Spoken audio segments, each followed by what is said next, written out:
చెప్పారు good morning. ఆవిడ మటుకు ఘోరంగా వెళ్ళిపోయే ఫస్ట్ క్యాండిడేట్ ఆమె. సో ఇవన్నీ ఏంటంటే ఇన్ని దుర్మార్గాలు పెట్టుకుని పైకి ఏంటంటే మేము చాలా గొప్పవాళ్ళం, చాలా ఉన్నతులం. ఇప్పుడు పృథ్వీరాజుదే కరెక్ట్ అంటే మరి అంబటి రాంబాబుది ఏమైంది, అవంతి శ్రీనివాస్ ఏమైంది? ఇంకో దరిద్రం ఏంటంటే వరలక్ష్మి వ్రతం రోజు నాకు యూఎస్ నుంచి ఫోన్ చేశారు ఒక 2 ఏళ్ల క్రితం. ఒరే కొంచెం ఇంట్లో ఆడవాళ్ళందరినీ కూడా టీవీ చూడొద్దురా నేను. ఏమో ఈ దరిద్రం వాళ్ళు వైసీపీలో ఉన్న వాళ్ళు అంటారు, అయ్యే ఇది మా వాడిది కాదు. మీ వాడిది కాదంటే మీరు చూసారా? ఇలాంటి నీచమైన ధోరణిలో ఉన్నటువంటి వాళ్ళు ఎందుకు రోజా గారు రెచ్చిపోయి మాట్లాడేసి ఒక దరిద్రుడు జైలుకి వెళ్తే ఇంకో దరిద్రుడు సపోర్ట్ చేశాడు అని ఇలాంటి మాటలు మాట్లాడారు. దీనికి అన్ని మూల్యం చెల్లించుకునే రోజు దగ్గరలో ఉంది. ఏదైనా మాట్లాడితే పోనీ మీ జిల్లాలో ఉన్న పెద్దిరెడ్డి రామచంద్రారెడ్డి ఎందుకు మాట్లాడలే? మీ జిల్లాలో ఉన్న ఎంతమంది మహిళా ఎమ్మెల్యేలు ఉన్నారు, వీళ్ళు ఎందుకు మాట్లాడలే? మీరు ఏంటి అనేది అందరికీ తెలుసు. కాబట్టి నోరు ఉంది కదా అని ఎలా పడితే అలా పడేసుకోకండి. తీర్పు అద్భుతంగా ఉంటుంది. సంక్షేమ బాటలో కూటమి సంక్షేమ బాటలో అద్భుతంగా ప్రయాణిస్తుంది. అద్భుతమైన మేనిఫెస్టో వాటిని తీసుకెళ్ళటానికి ముఖ్యంగా నేను వచ్చిన కార్యక్రమం ఏంటంటే ఒక స్ట్రీట్ ప్లే ఒకటి చేస్తున్నాం మొత్తం. మా హీరో మా మేనల్లుడు ఒక సినిమా చేశాడు, రెండో సినిమా హీరోగా చేస్తున్నాడు. మేము కూడా సినిమాలు ఆపేసాం మొత్తం. ఈ ప్రచారంలోనే ఉన్నాం. అద్భుతమైనప్పుడు రాముడు బ్రహ్మాండంగా రామరాజ్యం వచ్చేసాక మేమందరం హాయిగా ఇంట్లో కూర్చోవచ్చు, హాయిగా మా పనులు మేము చేసుకుంటాం.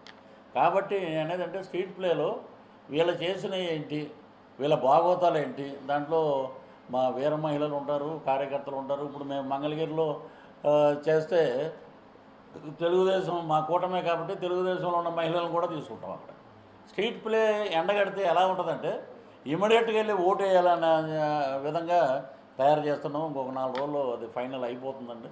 సో మా ప్రచార కమిటీ చైర్మన్ బన్నీ వాసు గారు మరి వారు కార్యక్రమాలు కూడా సరిచేస్తున్నారు.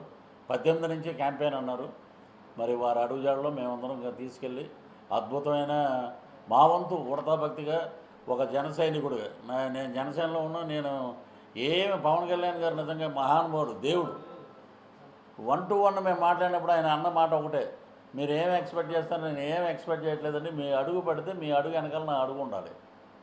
అద్భుతమైన వ్యక్తులు కలిశారు, అద్భుతంగా పరిపాలన ఉండాలి. కాబట్టి నేను మీతో పాటు ఉంటానండి, మీ జెండా మోసే జన సైనికుడిగానే ఉంటాను. పవన్ కళ్యాణ్ గారు వదిలిన ఇప్పుడు షర్మిల జగనన్న వదిలిన బాణం షర్మిల అన్నారు, అది కాంగ్రెస్కి వెళ్ళింది. ఇప్పుడు ప్రదేశ్ కాంగ్రెస్ అధ్యక్షురాలు అయ్యి ఒక పోటు పొడుస్తుంది ఇన్ని.